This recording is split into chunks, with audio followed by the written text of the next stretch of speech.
It's the best, hands down. It's crystal clear. I love it. The things you can make are awesome. No one else has quality epoxy like this. It's easy to mix. Tim is such a wealth of knowledge. It's gotta be iCoat. Welcome to the Resin Mastery podcast, exploring iCoat epoxy. So welcome back to Resin Mastery, exploring iCoat epoxy. Rachel, good to see you back. How's everything? Oh, it's good to be back, Ian, and everything is good. I'm no longer sick, and I'm feeling good. It's a beautiful day outside. I don't know if it's beautiful where you guys are, but in Arizona, it's like, what? What's the temperature, you think? Yeah, well, I think it's going to be in the mid-70s today in February, so kind of a blessing. For our listeners, we've had some really amazing interviews lately. If you haven't heard it with Anne Neebsch, with Rachel Croxall from Blossom and Rhyme, and with Olivia Lee, they're just long form, but they are so informative. And for anyone in this industry who's looking to expand on what they're doing and make it more of a career, you've got to listen to these three. All three of these ladies, Rachel, give us a roadmap for success in this industry. They have, and they're eloquent speakers.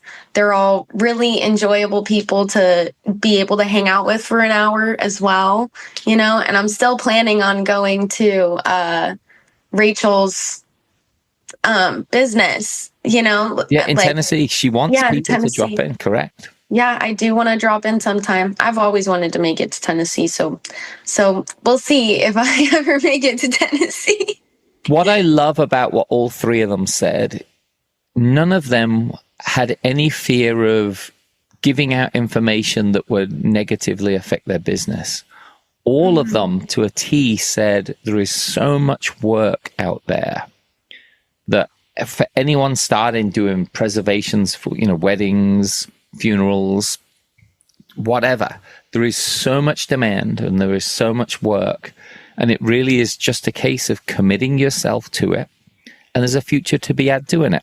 So to do all of those amazing works that we've mentioned, we've had episodes talking about all the things you can make with epoxy, and you need tools.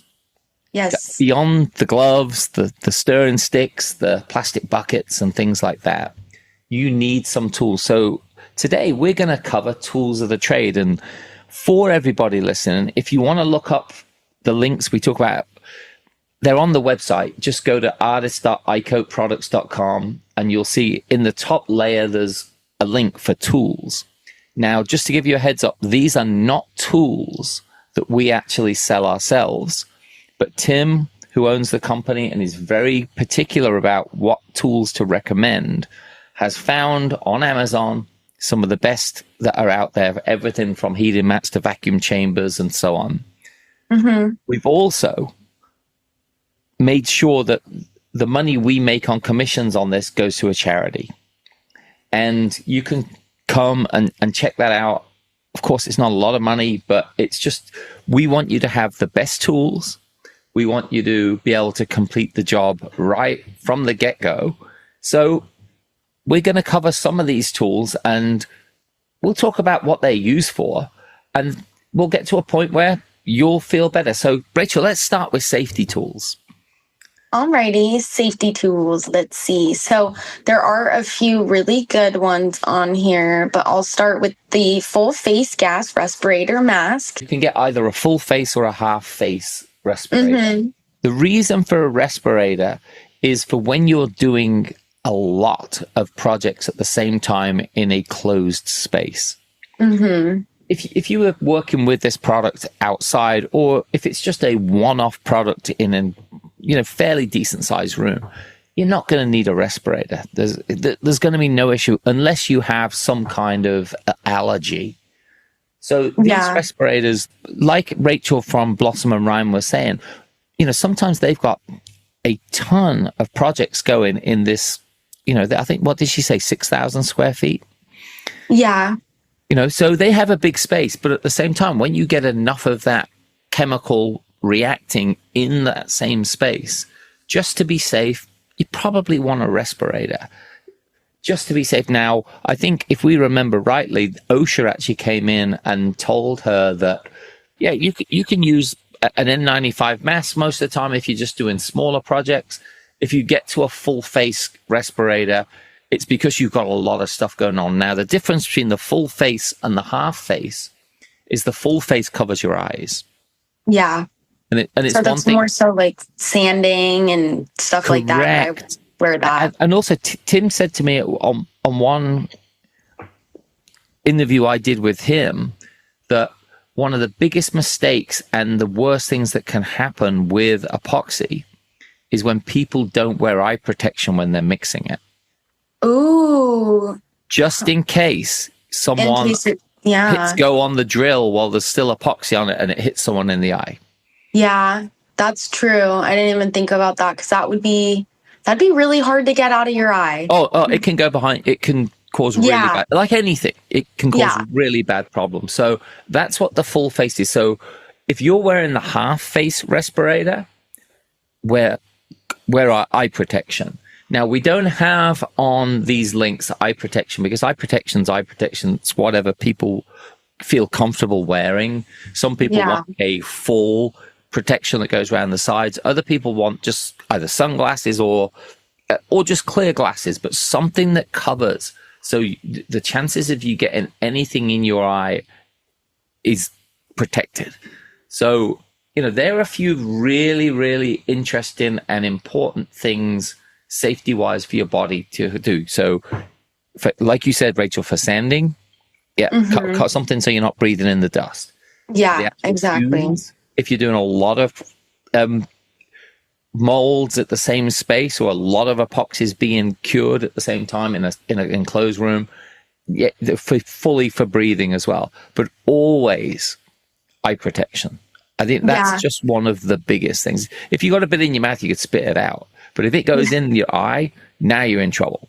Yeah, right? now you might need to take a trip to at least urgent care or the hospital. Oh, well, absolutely, without a doubt. Yeah. So, that's one that definitely should be. Okay, let's move on from safety, because they're really the only main safety things you actually need to actually, we were just talking about it, mixing, right? So let's think of and actually let's do this. Let's do mixing and the preparation of the space. Okay. Right? Wow. Because let's say you're doing it in your living room, Rachel. You want to do it in your what are the first things you're going to do? One of the first things I'm going to do is take some of this brown craft paper and the masking paper, and I'm going to work with that. I'm going to cover the immediate area that I think would, be dealt with. Maybe even a few extra things. Like I have a lot of wood in my house that I wouldn't necessarily want epoxy to get on because mine is just raw wood. Right. So I'd probably cover that stuff, and then I'd get that ye old Scotch blue tape. I love painter's tape. Yeah, people don't use it enough for things. But I would take that and I would just tape down every edge. I would make sure everything's covered. It's super easy to use, and it's not too sticky. It's just sticky enough to hold things down. So that's what I love about it, is it doesn't leave like a residue behind. So that's really nice. No annoying tape. Like if you use duct tape, there'd be residue, so use Scotch blue tape, because it's an amazing thing. And not enough people use it. Hey, you know what I was going to say is when we've done countertops and you actually are using a lot of epoxy and mixing a lot of epoxy on site, that's where you want to paper everywhere. If you're just doing a small project, paper around your table, paper under your table. And even if you're worried that you're going to poke holes in your paper, use drop cloths, because the reality is that but use craft paper on the sides. And here's the great reason. If you're using drop cloths and you stand in the epoxy and you don't realize it, you could walk off onto, say, tile or hardwood floors, and before you know it, you've left residue. You're leaving bits of epoxy if you're not careful. Like, my wife always makes a joke for me, Rachel, because I think I painted most of the inside of my house and hardly ever used a drop cloth. And and probably made 2 drips the whole time. Oh, good for you. Yeah, I know. I'm just one of those people. And I've done epoxy projects in the house as well, where I have put down craft paper and my wife's like, what are you doing? Rolling it back up? I'm like, well, didn't get anything on it. So, Just going to roll it back up and use it again. Yeah, I mean, hey, that's the ultimate form of recycling is immediate. I get called cheap, but right, it's I don't want to throw it away if it hasn't been used. And so craft paper is really good for that. So you can actually see whether you've actually moved it around. And then let's get on to mixing. So those beautiful buckets from Home Depot or Lowe's, those big 3-gallon buckets, they're perfect for mixing epoxy in. Mm-hmm. And one of the other things you can get from there, especially if you're doing a larger amount of epoxy, and I'm talking, maybe you're mixing a full gallon or 2 gallons, is you can actually get an attachment for your drill, and it's got a silicone end on it that spins around. Now, this is where I've seen this happen, where some guy's drilling and he lifts it up out of the epoxy and it splashes. Yeah. People's clothes. That's where, if you haven't got goggles on, itching the eye, right? I mean, you be smart with this. Think about it. We've got some great videos on the site to show you how to do mixing safely on bigger batches. But if you're just doing small batches, right? So those little plastic white 3M mixing buckets that maybe take, a quart or something like that. Now you're just mixing with a stirring stick. Yeah. Yeah, and those stirring sticks come in handy because they're just pretty cheap for like a pack. Exactly. The same with the chip brushes. Things like the chip brushes for doing edging and just moving the epoxy around. But get quality chip brushes, because the last thing you want to be doing is picking, hairs from the brush out of your epoxy the whole time, right? Oh, goodness. Especially when you're working with epoxy. Like, I've gotten ones from Michaels, and that it's terrible for painting even. So I can't imagine trying to use that for epoxy where it's actually sticky and like kind of, a little bit of pull to it while you're spreading it. So yeah, definitely get some good quality ones, because you don't want little hairs in there. It'll annoy you. Yeah, and the nice thing about those 3M buckets as well is the plastic they're made of. If you have any, just maybe let's say you've got like a small amount of epoxy left over that you didn't use, you just leave it to harden. You wiggle the bucket, and it basically just comes straight out, and you just throw it in the trash. Once it's actually hardened. So you can keep reusing those buckets. And I'm one of those tactile people that loves to be peeling the epoxy off the inside of the bucket or paint off the outside of a plastic thing. Yeah. That's just me, right? You're finding these are my oddities, but I do love doing it. It's like, I love that sort of stuff. So yeah, mixing, real easy. But again, like Rachel said earlier, the brown craft paper, get that down on your tables, get that down on the floor, tape it down, use the painter's tape to seal it all up. And now you've got a great space to be able to be creative without worrying too much and without doing a lot of cleanup as well. Mm-hmm. Yeah, which is the best part, is not having a ton of cleanup. It's just like dishes. It's just like making dinner. It's just like anything else in that way. Nobody wants to do the thing and then also clean the thing for a long time after. Exactly. And one thing we do have on the very front page of the website as well is a best practices sheet. And for anyone who hasn't heard that term, hasn't been in business, best practices is an industry's way of saying this is the best way you should do something to get the best result. And it covers a lot in how to prepare mixing epoxy to get the best result out of it. Now, this is where I've actually learned, Rachel, an awful lot lately about this industry, because, one of the things that I've heard comments from people, they've said, I got my epoxy and it was just really thick and it didn't mix well and the end result was really terrible. And I've talked to Tim, and one of the things Tim said is they probably didn't have it at the right temperature.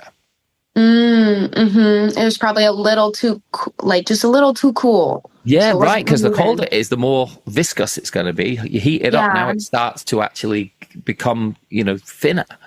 Yeah. And this is what's really interesting. If you're doing bigger batches that you're mixing, one of the old school ways of doing it, people would actually put hot water in these big 3-gallon buckets and put their gallon bottles of epoxy in these buckets. Yeah. And they would use a heat gun, and there's a heat gun as one of the tools we'd recommend as well to get it to exactly that right temperature. But now, I think people have sort of got clever, which is there's these heating mats that are used for reptiles, that are used for different, animal projects. Yeah. It's almost like a heating blanket, right? That's a plastic thing you put down. Now what they're doing, Rachel, is they're putting those on the floor and putting their bottles on the heating blanket. That's so smart. Right? And it gradually, because it's not fast heating, like putting it on a stovetop or something. Yeah, you don't want it to You don't want burn. to do that. Exactly. Yeah. It just warms them up slowly. Yeah. And with that, you can control the temperature, just like, you don't even, and on this, at least this large heat mat and digital thermostat, like you don't even need the heat gun per se if it's for that specific purpose. So that's another thing. You can just be like, oh, it's to the right temperature. Let me go ahead and pour it. And then bam, it's done half the work for you. Yeah. So there's a bunch of different options for that, all different sizes. So if you're doing small projects, let's say you're doing jewelry, you can actually get one of the really small ones and just put it on your desk, put the bottles on top of it, and just let it warm up. And it just gradually warms them to a good temperature, which is exactly what you want. Now, something I just watched lately, which I found fascinating, is these vacuum chambers. And for anyone who hasn't I was wondering about that. Right. So anyone who hasn't used a vacuum chamber, what are they for? Well, I'll tell you what they're for. Is when you mix part A and part B of your epoxy, you'll get gases in there which will create little air bubbles as well, and it's created from, I think, a little bit of moisture, whatever it is, it creates these little bubbles. Mm-hmm. People use the vacuum chambers because it actually sucks out all of the air and the moisture from the epoxy or the water, which actually make it even clearer. So if you're using really cheap epoxy, this will help. It won't make it great. And I even asked him I said, but we have bubble release formula, so do they need it? He said they don't really need it, but it does a great job of taking out all of those little extra bubbles that, if you're doing someone's wedding preservation, you want as fewer bubbles as possible in the mix. Yeah, crystal clear. Yeah. Now, so that's what the vacuum chambers are for. And there's all different sizes based on how much epoxy you're actually using, because obviously you want to use enough to have a consistent pour on a job. Make sure it's mixed properly, it's at the right temperature, into the vacuum chamber, clear out all those extra bubbles, and you're in a great shape at that point in time. But there was one other tool that I saw as well, and this is really fascinating because we've shown in the past, if you look at some of the videos on the site, they show you how to use a heat gun to take out bubbles on the top. Mm-hmm. But if you're doing a really complex flower preservation in a mold, as you're pouring, you want to make sure as the epoxy is finding and leveling itself in the gaps between the flowers, you may actually get an air pocket that pushes up and creates a bubble of an air pocket in those flowers.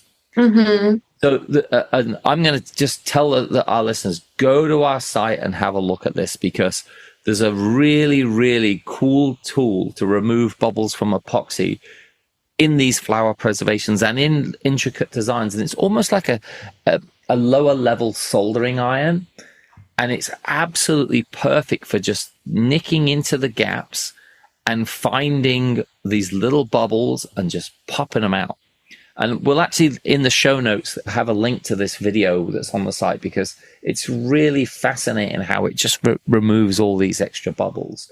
Because at the end of the day, what you want is great mixed epoxy, crystal clear, beautifully preserved, either flowers or whatever you're doing, or jewelry that you're making. Mm-hmm. And you want it to be where everyone's just absolutely wowed by it. And if you follow these techniques, you're going to come away really pleased with what you've got. Now, Rachel, I was going to cover molds, but on the site, we don't do molds because there's a lot of mold manufacturers out there. A lot of them are using similar silicons. It really is down to finding somebody who has quality molds, go to them, try them out, check them out, what they're doing. We didn't want to get into recommending molds. more so the preparation and safety tools is what we want to do. But there are some great mold people. I think Rachel had a great mold company that she recommended in her video, and I think Olivia did too. Yeah, I think they both did. And I think they might have said that they have links on their website to that or something, possibly. I think take my right. word for that. Absolutely think you're 100% on there as well. Yeah. Yeah. Well, because what I really liked about both of them is like, there's just nowadays we hear a lot about gatekeeping and just a lot about how people are like, we don't want to reveal how we do things because we want to keep us the only people doing it this way. And of course, with like certain formulas, totally understandable. You know, you have to stand out in this world. However, when it comes to things like that, it's a level of like gatekeeping. And that's what I realized about both of them is like, they're the opposite of that. Like you were kind of saying earlier, like they're like, you know, we want to be transparent. I remember Rachel said she started in that small room and then moved to a huge space, you know, right. And yeah.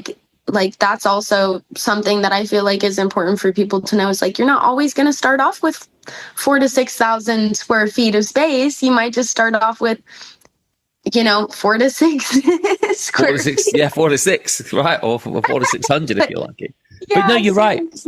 You know, so there's some of the tools of the trade. We're going to be adding more as we find ones that we want to recommend.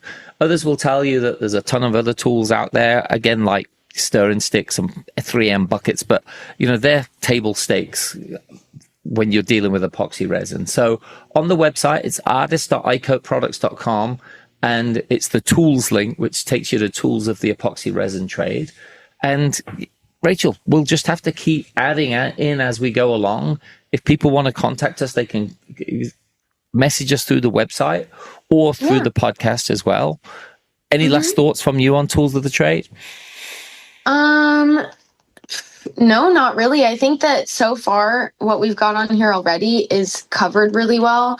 And I know that Tim has been doing this for a long time and he has, you know, his own methods of madness to the way he does things. But I think that this is like, you know, condensed it down to like some things that would be really, really helpful and that he knows would be really helpful. So I think just, you know, starting off with this would be, you know, a good place to go with that. Yeah. And I think for everyone, for me, get the best practices sheet. It's free. It's on the front page of the website. Just download that as well. And then check out the tools. And if you have any further questions, write to us or contact us through the podcast. So until next time, Rachel, Resin Mastery, explore and iCoat epoxy, and we'll see you again next time. Until next time. Bye, guys.